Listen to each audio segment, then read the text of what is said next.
Captain Jake Morrison stood at the large window of the space station, watching the stars shine in the darkness. His heart beat fast with excitement. Today was the most important day in human history. After years of radio signals and careful messages, humanity was finally meeting the aliens face to face.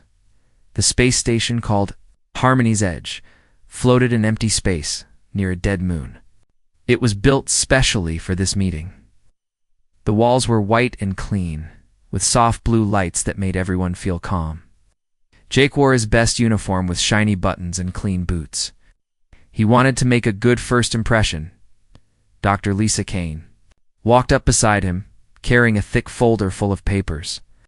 She was the smartest person Jake knew when it came to studying alien life. Brown hair was pulled back neat and tidy, and her eyes sparkled with curiosity behind her glasses.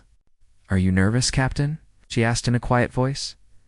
Jake smiled and shook his head, just excited. "This changes everything for us." Commander Ryan Torres joined them at the window. He was a big man with strong shoulders and careful eyes. His job was to keep everyone safe, though he hoped there would be no trouble today. Aliens had promised this would be a peaceful meeting. "The alien ships should be here soon," Ryan said, checking his watch. "All our security teams are ready, but they're staying hidden like we agreed." Jake nodded. The aliens had been very clear about wanting no weapons visible during the meeting. They said it would help build trust between their species. Jake thought this made sense. Humans had a bad reputation for fighting, even though they had grown. More peaceful over the years, a soft chime filled the air, and a voice spoke from hidden speakers. "Attention, all personnel. The alien delegation has arrived. Please prepare for docking." Through the window, Jake saw 3 strange ships floating toward the station. They were beautiful, with smooth curves and glowing lights. The ships moved, without making any sound, like fish swimming through water. One ship was silver and shaped like a teardrop. Another was blue-green and looked almost alive. The third was dark purple with patterns that seemed to move and change. "Incredible," Lisa whispered, making notes on her tablet. "Look how different each design is. 3 completely different alien races, and they all work together." The docking process took 20 minutes. Jake and his team waited in the main meeting room, which had a long table with comfortable chairs. The room smelled like fresh flowers, thanks to air fresheners that Lisa had suggested. She thought pleasant smells might help the aliens feel welcome. The doors opened with a soft hiss, and the aliens walked in. The first alien was tall and thin, almost like a person, but not quite. His skin was pale blue, and his eyes were large and golden. He wore flowing robes that seemed to be made of liquid metal. When he moved, the robes caught the light and sparkled. This was Ambassador Zethkri, of the Valaxian people. Behind him came a shorter alien with smooth, wet-looking skin that changed colors from green to blue to purple. She had no hair, but her head had beautiful patterns that glowed softly. Her name was Science Officer Quintal, and she came from an ocean world. The third alien looked more like a lizard that walked on 2 legs. His scales were dark red, and his eyes were bright yellow. He moved with quick, nervous motions, always looking around the room. Jake noticed he had sharp teeth when he spoke. "Welcome to Harmony's Edge," Jake said, stepping forward with a smile. "I am Captain Jake Morrison, representing Earth and humanity." Ambassador Zethkri made a sound that might have been a laugh. "Captain Morrison, we are pleased to meet you at last. Your radio messages have been most interesting." The aliens sat down across from the humans at the long table. Jake noticed they seemed nervous, especially the lizard-like alien who kept tapping his claws on the table. "We have studied your species for some time," Quintal said, her voice making musical sounds. "Your history is very concerning to us." Jake felt his stomach tighten. This was the part he had been worried about. "I understand your concerns. Humans have fought many wars in our past. We have learned from our mistakes." Zethkri's golden eyes studied Jake carefully. "Your broadcasts show much violence. Wars that killed millions. Weapons that could destroy entire cities. Fighting that lasted for years. That's all in the past," Lisa said quickly. "Modern humans are peaceful. We have united our world under one government.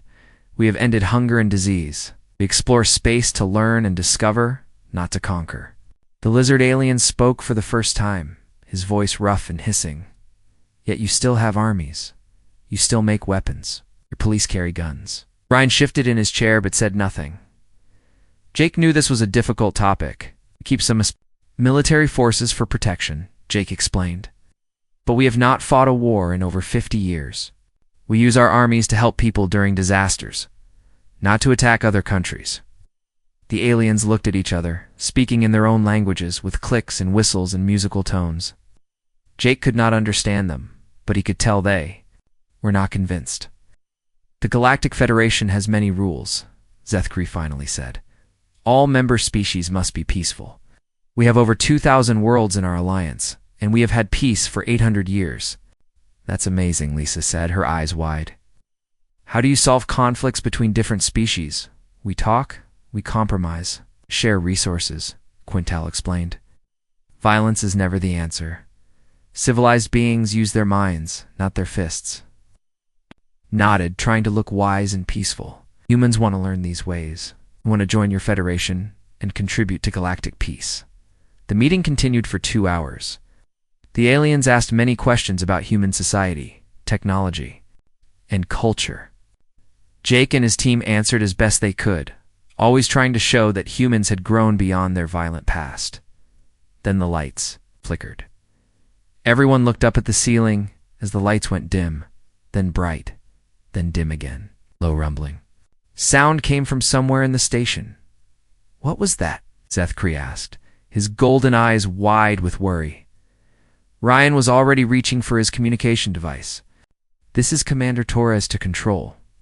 What's happening? A voice crackled through the speaker, full of panic. Commander, we have an emergency. An unknown ship just crashed into Docking Bay 7. It came out of nowhere, moving very fast. Rumbling sound came again, stronger this time. The whole station shook, and some of the water glasses on the table tipped over. A crash? Jake stood up, his mind racing. Are there survivors? We don't know, sir. Bay is sealed off, and our sensors aren't working properly. There's some kind of interference. The aliens were talking rapidly to each other in their own languages. Jake could see fear in their eyes, which made him nervous. If these advanced beings were scared, something was very wrong. A new alarm started ringing, loud and urgent. Red lights flashed in the corners of the room. The station's computer voice spoke in a calm tone that seemed strange compared to the chaos. Alert. Containment breach in Docking Bay 7. All personnel stay in secure areas. Do not approach the damaged section. Containment breach, Lisa asked, her face pale. What does that mean? The lizard alien was standing now, his scales darker than before. That ship, he said in his hissing voice. It was not unknown. I recognized the design. It was a prison transport. Everyone stared at him. Jake felt a cold fear growing in his stomach. Prison transport, he asked. What kind of prisoners? Before anyone could answer, the lights went out completely. Emergency lighting kicked in, bathing everything in a red glow. And somewhere in the darkness of the station, something roared. It was not a human sound or an alien sound from any of the 3 species in the room. It was the sound of something wild and hungry and very, very dangerous. The real test of humanity was about to begin. The roar echoed through the station again, longer and more terrible than before. Jake felt the sound in his bones. It was the kind of noise that made every instinct in his body scream danger. Hey, what was that thing? He asked. But the aliens were too busy talking to each other in panicked voices. The lizard alien, whose name Jake remembered as Chief Warrant Officer Crixanos, was tapping rapidly on a small device. His scales had turned almost black with fear. The prison ship, he said without looking up, was carrying specimens from Krillo's Prime. Specimens? Lisa asked. You mean animals? Quintal made a sound like water bubbling. Her skin had gone pale green. Not just animals. Krillian razorbacks, the most dangerous predators in known space. Jake had never heard of them, but the way all 3 aliens were acting made it clear these creatures were seriously bad news. Even Ambassador Zethkri, with all his dignity and flowing robes, was shaking. "How dangerous are we talking about?" Ryan asked. He had moved closer to the door and was speaking quietly into his radio. Crixenos finally looked up from his device. His yellow eyes were wide with terror. "My people are warriors. We train from birth to fight. But when we encounter razorbacks, our orders are simple. Run. Run as fast as you can, and call for military backup." The station shook again. Through the walls, they could hear the sound of metal being torn apart. Something was moving through the corridors, and it was not being careful about what got in its way. "How many of these things were on the transport?" Jake asked. "The manifest shows 12 adult specimens," Crixona said, reading from his device. "They were being moved to a research facility for study." 12. Lisa's voice came out as a squeak. Ryan was getting reports through his earpiece. His face grew more serious with each message. "Captain, my security teams are responding to the crash site, but they're not getting any answers on the radio from the teams that went in first." The lights flickered again, and the air system made a grinding noise. Jake realized that whatever was loose in the station was probably damaging important systems. As it moved around, "We need to get to the control center," he decided. "From there we can coordinate a response and maybe find a way to contain these creatures." The group moved carefully out of the meeting room. The corridors of the station looked different now, lit only by red emergency lights. Shadows seemed to move in the corners, and every sound made everyone jump. They had only walked for 2 minutes when they heard voices shouting ahead of them. Ryan held up his hand, signaling everyone to stop. The shouting got louder, then suddenly cut off. "This way," Ryan whispered, leading them down a different corridor. They reached the main control center without seeing whatever was hunting through the station. The control room was full of screens and blinking lights. Several alien technicians were already there, along with some human crew members.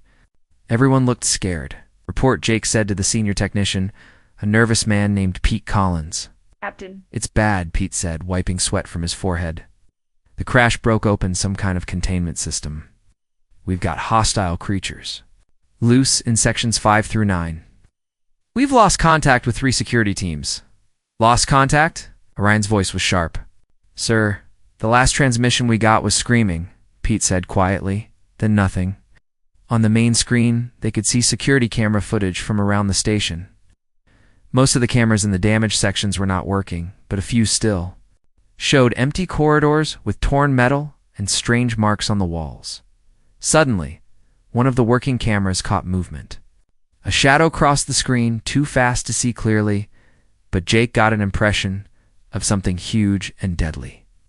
"There," Lisa pointed at another screen. Camera 12.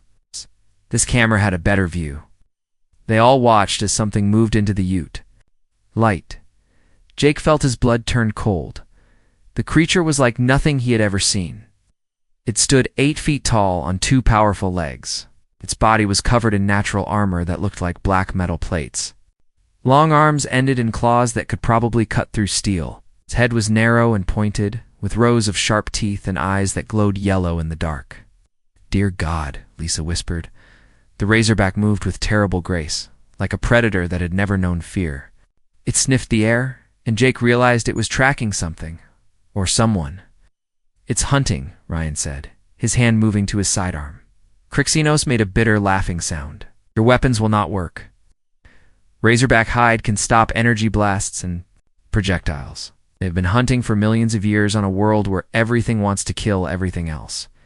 There has to be a way to stop them," Jake said. "Heavy military weapons," Zethkri replied, his voice hollow. "Ship-mounted cannons. Explosive devices. But those would destroy your station." The creature on the screen suddenly looked up, as if it could sense them watching. Its glowing eyes seemed to stare right through the camera. Then it moved again, disappearing from view. "Where did it go?" Pete asked. Switching between different cameras, they found it 3 minutes later on a camera near the residential section. The razorback was following some kind of trail, moving purposefully through the corridors. Jake realized with horror that it was tracking the scent of the people who had evacuated from the damaged areas. "It's going after the civilians," he said. The radio crackled with a new voice. full of panic. Control? This is Security Team 4. We're in Section 6, and we can see the creature. It's right outside the shelter where the evacuees are hiding. The security cameras. They watched the Razorback stop outside a heavy door marked as Emergency Shelter B. The creature examined the door for a moment, then raised one clawed hand and began to tear through the metal like it was paper. "We have to do something," Lisa said. Ryan was already talking into his radio. "All security teams converge on Emergency Shelter. B, use everything you've got." "Will not work," Crixino said sadly. "But your people are brave to try." They watched on the screens as human security officers ran toward the shelter. The first team reached the Razorback just as it broke through the door. The humans opened fire with their weapons, filling the corridor with flashing lights and the sound of gunshots. The bullets hit the creature and bounced off its armored hide like raindrops. The Razorback turned toward the security team with what might have been curiosity, then it moved. Jake had never seen anything so fast and so deadly. The creature covered the distance to the first security officer in less than a second. What happened next made everyone in the control room look away from the screens. "Turn it off," Lisa said, her face pale. But Jake kept watching. He needed to understand what they were dealing with. The Razorback was not just killing the security team, it was doing it efficiently, without waste or emotion. This was a perfect predator, designed by evolution to hunt and kill. More security teams arrived, and the same thing happened. Weapons that could stop human attackers were useless against the creature's natural armor. The Razorback moved through the defenders like they were not even there. "How many people were in that shelter?" Jake asked quietly. Pete checked his computer. 37, sir. Mostly civilian staff and their families." The control room fell silent, except for the hum of computers and the distant sound of alarms. Everyone knew what was happening in that shelter, but no one wanted to say it out loud. "We need to evacuate the station," Ryan said finally. "The evacuation. Ships are in Docking Bay 3, Pete reported, but that's only 2 sections away from where the creature is now. And there are 11 more of these things somewhere in the station," Quintel added, her voice barely a whisper. Jake stared at the screens, watching the empty corridors where his people had died trying to stop something that could not be stopped. The aliens were right. These creatures were unstoppable killing machines.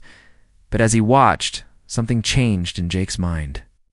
The fear was still there, but underneath it, something else was growing, something that his alien friends would not understand. Humans had faced monsters before. They had always found a way to survive. Jake stood in the control room, watching the empty corridors on the security screens. His hands were clenched into fists, and something dark was growing in his chest. The aliens around him were talking about calling for help, about waiting for military ships that would not arrive for hours. But Jake was thinking about different things. He was thinking about his grandfather, who had hunted bears in Alaska with nothing but a knife and his wits. He was thinking about ancient humans who had killed mammoths with spears and brought down lions with rocks and sticks. "The evacuation ships," Zethkri was saying. "We must reach them before more creatures escape. The path to Docking Bay 3 goes right through the hunting ground," Ryan replied, studying a map of the station. "We'd be walking into a death trap." Jake turned away from the screens and started taking off his dress uniform jacket. The aliens stared at him in confusion. "Captain, what are you doing?" Lisa asked. "These things hunt by scent and sound," Jake said, pulling off his tie and rolling up his sleeves. "They're tracking us through the ventilation system. It's only a matter of time before they find this room." He kicked off his polished dress shoes and put on the work boots he kept in his office locker. The boots had thick rubber soles that would not make noise on the metal floors. "You cannot be serious," Quintel said, her skin flashing warning colors. "Those creatures killed trained warriors in seconds." Jake looked at her calmly. "Your warriors used weapons that don't work. They fought like civilized people." "And how else should one fight?" Zethkri asked. Jake smiled, and something in that smile made all the aliens take a step back. "Like an animal." Ryan grabbed Jake's arm. "Captain, this is suicide. Those things are 8 feet tall and covered in armor." "So were cave bears," Jake replied. "So were saber-toothed cats. Humans killed them all." He went to the supply closet and pulled out a heavy flashlight, testing its weight in his hand. It was solid metal, almost 2 feet long. Not a weapon by alien standards, but Jake's ancestors had killed with less. The creature we saw was alone, he continued, checking the flashlight's batteries. It was confident, moving in the open. That means it doesn't see us as a threat, because we are not a threat to it, Crixanus said, his scales dark with fear. It thinks we're not a threat, Jake corrected. Big difference. Moved to the computer terminal and pulled up the station's layout. The others watched as he traced paths through the corridors with his finger. Lisa, I need you to tell me everything you learned about these creatures. Size, weight, how they move, everything. Lisa looked confused, but opened her research files. From what I could observe, they weigh about 600 pounds. They're built for speed and power, not endurance. Their armor is thickest on the back, and chest thinner at the joints. Good. What about their senses? Excellent hearing and smell. Their eyes are adapted for low light, but they might have trouble with sudden bright flashes. Jake nodded, absorbing the information. He was thinking like his ancestors had thought, seeing the razorback not as an unstoppable monster, but as another predator. And every predator had weaknesses, Captain Ryan said quietly. Even if you could somehow hurt one of these things, there are 11 more somewhere in the station. One at a time, Jake replied. That's how humans have always done it. He pulled up the security footage again, studying the way the creature moved. It was fast and strong, but it moved like something that had never been hunted. It did not check corners or watch its back. It had never learned to be afraid. It's heading for the residential section, Jake observed. Following the scent trails from the evacuation? If I can get ahead of it, I can choose where we meet. This is madness, Zethkri said. You will die, and then we will all die when the creatures find us. Jake looked at the alien diplomat. Maybe, but waiting here means we all die anyway, at least this way. Someone fights back. He studied the station map again, tracing routes. With his finger, the creature was moving through the main corridors, following the strongest scent trails. But Jake knew shortcuts through the maintenance tunnels that would let him get ahead of it. The cargo bay, he said finally. Section 12. It's large, with high ceilings and good lighting. If I can lure it there, I'll have room to move. And then what? Lisa asked. Jake was quiet for a moment, feeling something cold and focused settling. Over his mind was like putting on old clothes that fit perfectly, even though he had never worn them before. Then I reminded that humans didn't get to the top of the food chain by being nice. He picked up a coil of steel cable from the supply closet, testing its strength. The cable was rated for 2,000 pounds. It would hold. Jake, please, Lisa said, grabbing his arm. There has to be another way. He looked at her, and for a moment, his expression softened. Lisa, my great-great-grandfather, killed a grizzly bear with his bare hands when it threatened his family. My grandfather fought in 3 wars and came home every time. Every human alive today is descended from survivors, from people who did. Whatever it took to protect their own, he gently removed her hand from his arm. This is what humans do. This is what we've always done. Jake went to the control panel and began shutting down lights in specific sections of the station. He was creating a path of darkness that would lead the creature exactly where he wanted it to go. You're hurting it, Ryan realized. Like our ancestors. Herded mammoths off cliffs, Jake confirmed. Predators think they're in control, but prey that fights back can turn the tables. The aliens watched in fascination and horror as Jake prepared his trap. He set up motion sensors that would trigger bright emergency lights at key moments. He loosened ceiling panels that could be brought down to create obstacles. He even opened several airlocks slightly, creating air currents that would carry his scent in the direction he wanted. How do you know these tactics will work? It's Quintal. Asked because they worked on Earth for 2 million years, Jake replied. Humans learned to hunt everything, and everything learned to fear us. He was ready. The heavy flashlight was clipped to his belt, the steel cable coiled over his shoulder. He had studied the creature's movements and prepared the battlefield. Now came the hard part. Ryan, keep everyone safe, he said. If this doesn't work, seal this section and try to reach the evacuation ships. And if it does work, Ryan asked, Jake smiled again, and this time even Ryan felt a chill. Then we hunt the other 11. He moved toward the door, but Crixanos spoke up. Human, why are you doing this? You could try to escape with the rest of us. Jake paused at the door. Because that's not what humans do. We don't run from monsters. We become the bigger monster. The door closed behind him, leaving Jake alone in the red-lit corridor. He could hear the razorback somewhere in the distance, still hunting through the residential section. It was following the scent trails of terrified prey. Confident in its superiority, Jake began moving through the maintenance tunnels, using his knowledge of the station to get ahead of the creature. As he crawled through the narrow spaces, he felt something changing inside him. The civilized part of his mind, the part that attended diplomatic meetings and followed regulations, was going quiet. What was waking up was older. Much older. It was the part of him that remembered when humans were just another animal on a world full of things that wanted to eat them. The part that learned to make tools and set traps and hunt in packs. The part that learned to win. Jake emerged from the maintenance tunnel in the cargo bay and began setting his trap.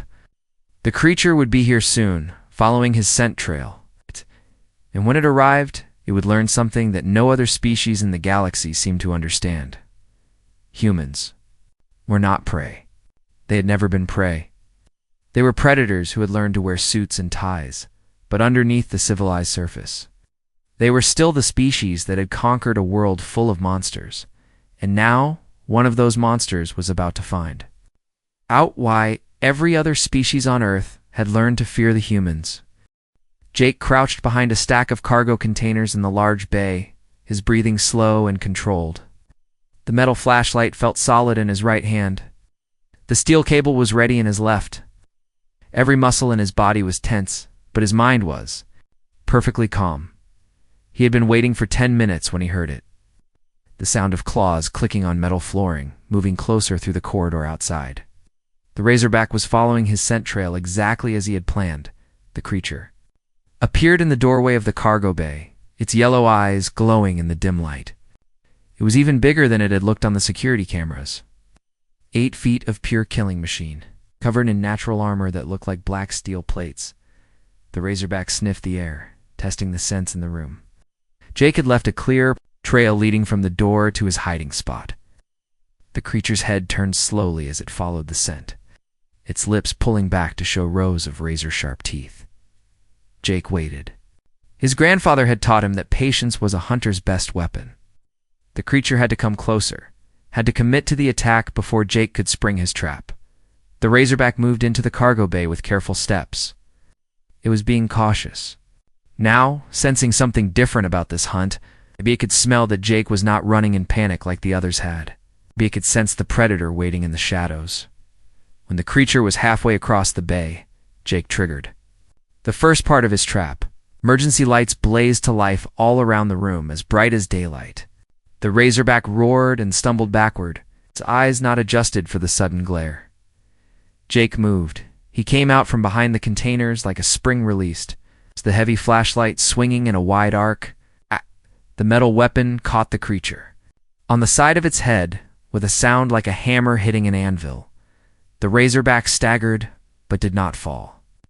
Its armor had absorbed most of the impact, but Jake had not expected to kill it with one blow.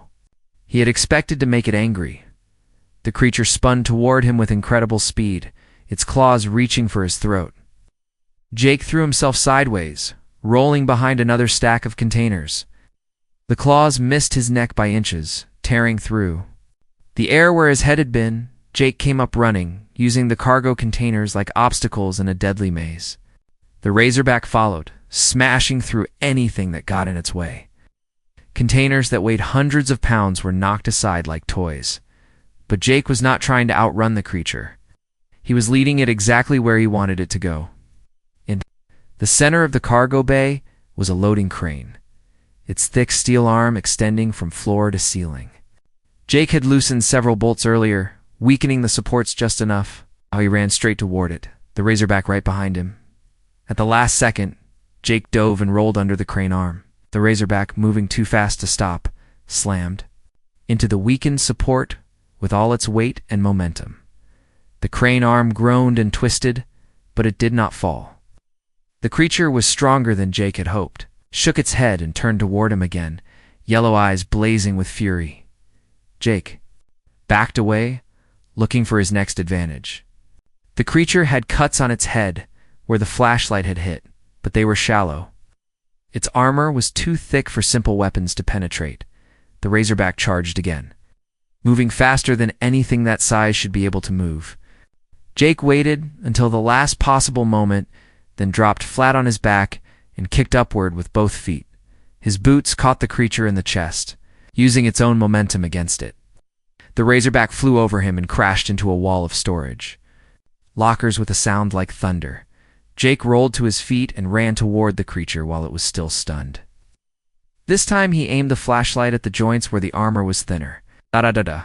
The metal weapon cracked against the creature's elbow, and Jake heard something break. The razorback roared in pain and rage.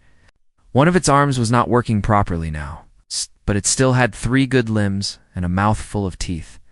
It lashed out with its good arm, claws extended. Jake jumped backward, but not quite far enough. Yes. The claws raked across his chest, tearing through his shirt and into his skin. Blood flowed down his ribs, hot and sticky. The pain was like fire, but Jake barely noticed it. Something primal had taken over his mind completely now. He was not thinking like a civilized human anymore. He was thinking like a caveman facing a saber-toothed tiger. The razorback saw the blood and pressed its attack, sensing victory. But Jake had been bleeding on purpose. He needed the creature to come close, to commit fully to killing him. As the creature lunged forward with its mouth open wide, Jake stepped inside its reach and grabbed its throat with both hands. The skin was tough, but not armored like the rest of its body. His fingers found the right spot and squeezed. The razorback tried to shake him off. But Jake wrapped his legs around the creature's body and held on. He had the steel cable ready, and now he looped it around the creature's neck above his hands. The creature bucked and thrashed, trying to throw Jake off its back. It crashed into walls and containers, making enough noise to wake the dead. But Jake held on like a rider on a wild horse, tightening the cable with each twist and turn. In the control room, aliens watched through the security cameras in complete silence. They could not believe what they were seeing. A human, armed with nothing but primitive tools, was fighting an apex predator hand to hand. "This is impossible," Zethkri whispered. "Humans are impossible," Lisa replied, her eyes never leaving the screen. In the cargo bay, the fight continued. The razorback was getting weaker now, the cable cutting off its air supply. But it was not giving up. With its good arm, it reached back and grabbed Jake by the shoulder. The claws punched through muscle and scraped against bone. Jake's vision went white with pain, but he did not let go. He could not let go. If he lost his grip now, the creature would kill him in seconds. The razorback slammed backward against a wall, trying to crush Jake between its body and the hard metal. Jake felt ribs crack under the impact, but still he held on. His grandfather's voice echoed in his mind. "Pain is temporary, but dead is forever." The creature was moving slower now, its struggles becoming weaker. The cable was doing its work, slowly choking the life out of the galaxy's most feared predator. For 5 long minutes, the 2 apex predators fought in desperate silence. Jake's blood mixed with the creature's, both of them driven by the simple need to survive. But Jake had advantages the creature did not understand. He had patience learned from 1,000,000 years of persistence hunting, and techniques passed down through generations of human warriors. Most of all, he had the knowledge that his entire species was counting on him to prove that humans belonged among the stars. Finally, possibly, the razorback's struggles began to weaken. Its roars became gasps, then whispers, then nothing at all. The creature that had terrorized 3 civilizations slowly collapsed to the floor of the cargo. Jake held on for another full minute, making sure it was really dead. Only then did he release the cable and roll away from the massive body. He lay on the cold floor, bleeding from multiple wounds, staring up at the ceiling lights. Every part of his body hurt, but he was alive, and the monster was dead. In the control room, Aliens stared at the screens in complete shock. A human had just killed a Krillian razorback with his bare hands. It was impossible, but they had watched it happen. Jake slowly got to his feet, using a cargo container for support. He looked directly into the security camera and spoke in a voice that was calm and steady despite his injuries. 11 more to go. The hunt was just beginning. Jake walked slowly through the corridors of the station, leaving a trail of blood drops behind him. His chest was wrapped in torn cloth from his shirt. His left shoulder hung at an odd angle where the razorback's claws had gone deep. But his eyes were alert and focused as he hunted for the next creature. In the control room, the aliens watched him through the security cameras. None of them spoke. Oh. They were all trying to understand what they had witnessed. Dr. Lisa Kane was treating the wounded humans who had made it to safety, but she kept looking up at the screens, watching Jake move through the station like a different person entirely. This was not the diplomatic captain she knew. This was something much older and more dangerous. He killed it, Quintal said finally, her voice barely a whisper. He actually killed a razorback with his bare hands. The records show it has never been done before, Crixenos added, checking his data pad with shaking claws.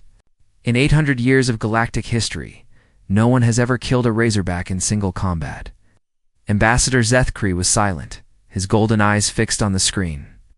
Jake had stopped at an intersection, listening carefully to the sounds echoing through the metal corridors. After a moment, he chose a direction and continued his hunt. "What kind of species are we dealing with?" Zethkri asked quietly. Ryan Torres stepped up to the control panel. "The kind that conquered an entire planet," he said with pride in his voice. "Jake is doing what humans have always done, what we're built to do." "Built to do?" Quintala skin flashed confused colors. Lisa looked up from bandaging a wounded security officer. "Humans evolved as persistence hunters," she explained. "We chased our prey across vast distances until it collapsed from exhaustion.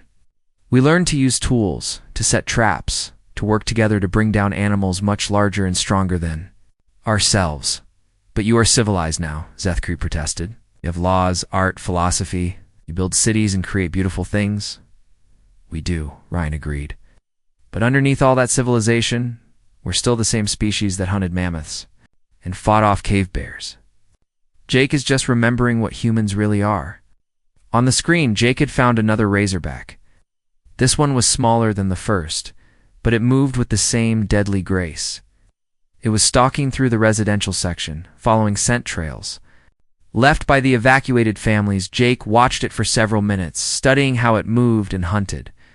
Then he began to follow it, staying in the shadows and using his knowledge of the station to predict where it would go. "He's stalking it," Crixenos observed with amazement. "A human is stalking a razorback. That's what predators do," Lisa said. Simply, the second hunt was different from the first. Jake had learned from his fight with the larger creature. He had found better weapons in the maintenance areas, a heavy wrench, some electrical cable, and a cutting torch that he could use to create distractions. More importantly, he had learned the razorback's weaknesses. The creatures were incredibly strong and fast, but they hunted by instinct. They did not expect their prey to fight back intelligently. Jake set up his ambush in a narrow corridor, where the creature could not use its size advantage. He triggered an electrical short that plunged the area into darkness, then used the cutting torch to create bright flashes that confused the creature's vision. When the razorback stumbled in the dark, Jake was ready. The heavy wrench caught it behind the head where the armor was thinner. The creature roared and spun around, but Jake was already moving to his next position. The fight lasted only 3 minutes. Jake used every advantage he could find. Loose ceiling panels that he brought down on the creature's head, exposed wiring that he used to deliver electrical shocks. Even the low gravity in some sections of the station that let him move in ways the creature did not expect. When it was over, the second razorback lay dead in the corridor. Jake stood over its body, breathing hard but unbroken. "2 down," he said to the camera. 10 to go. The aliens in the control room stared at each other in shocked silence. Watching Jake kill the first creature had been stunning. Kill the second one so efficiently was terrifying. "He's learning," Quintal said, her voice filled with awe and fear. "Hunt makes him better at it." That's what humans do, Ryan said proudly. We adapt. We improve. We never give up. Over the next 6 hours, Jake continued his hunt through the station. Sometimes he found the creatures one at a time. Sometimes he found them in pairs. Once he found 3 of them together and the aliens. We're sure he would finally be overwhelmed, but Jake had called for help with that group. Ryan and 2 other humans joined him, working together like a pack of wolves. They used tactics that no alien species had ever imagined: coordinated attacks. Traps within traps. Even using the station's own systems as weapons, the aliens watched in fascination as the humans turned their diplomatic station into a hunting ground.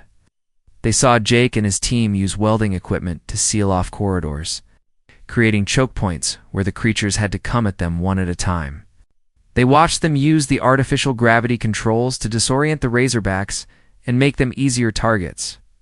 Most shocking of all, they watched the humans smile while they did it. It's not cruel smiles, but the satisfied expressions of predators doing what they were born to do. By the end of the hunt, all 12 razorbacks were dead. Jake and his team had suffered injuries, but they had all survived. They stood in the main corridor, covered in blood and exhaustion, but victorious. It's over, Jake announced, looking directly into the camera. The station is secure. In the control room, the aliens were quiet for a long time. Finally, Ambassador Zethkri spoke. Captain Morrison, he said through the communication system, please return to the control room. We need to discuss your species' application to the Galactic Federation. When Jake and his team returned, they looked very different from the diplomatic delegation that had started the day. Their clothes were torn and bloody. Their eyes held a hardness that had not been there before. They moved like soldiers returning from war. You have proven something today, Zethkri said carefully. Something that changes everything we thought we knew about humanity. What's that? Jake asked. You are not like us, Quintal said, her skin flickering with nervous colors. We evolved on peaceful worlds. We learned to solve problems with discussion and compromise. But you evolved on a world that tried to kill you every day. Earth made you into something unique, Crixenos added. You are the only species we have ever encountered that can match the galaxy's apex predators in single combat. Jake nodded slowly. So what does that mean for our application to join the Federation? Zethkri exchanged glances with the other aliens. It means we are going to approve it immediately, but not for the reasons we originally planned. What do you mean? Lisa asked. The galaxy is a dangerous place, Zethkri explained. Ow. There are threats out there that our peaceful civilizations cannot handle. Pirates who raid our colonies, predator species that attack our ships, ancient weapons that activate when we explore dead worlds. We have always dealt with these threats by running away or calling for help that often arrives too late, Quintal said. But now we have found a species that does not run from monsters. You want us to be your enforcers? Jake realized. We want you to be our protectors, Zethkri corrected. Species that other predators will learn to fear. Jake looked at his bloody, exhausted team. Then he looked at the aliens who were offering humanity a place among the stars, but not as equals, as something far more valuable and terrifying. Right, he said finally. But we do this our way. There's no restrictions on our methods. No complaints about how we handle threats. Agreed, Zethkri said quickly. Jake smiled, and once again the aliens felt that chill of recognition. They'd invited humanity to join the galactic community, but in doing so, it also unleashed something that would change the balance of power forever. Humanity would take its place among the stars, not as diplomats or scholars, but as the species that even monsters learned to fear. And across the galaxy, other predators would soon discover what the razorbacks had learned too late. Humans were not prey. They had never been prey. They were the apex predators of their world, and now they were coming to the stars.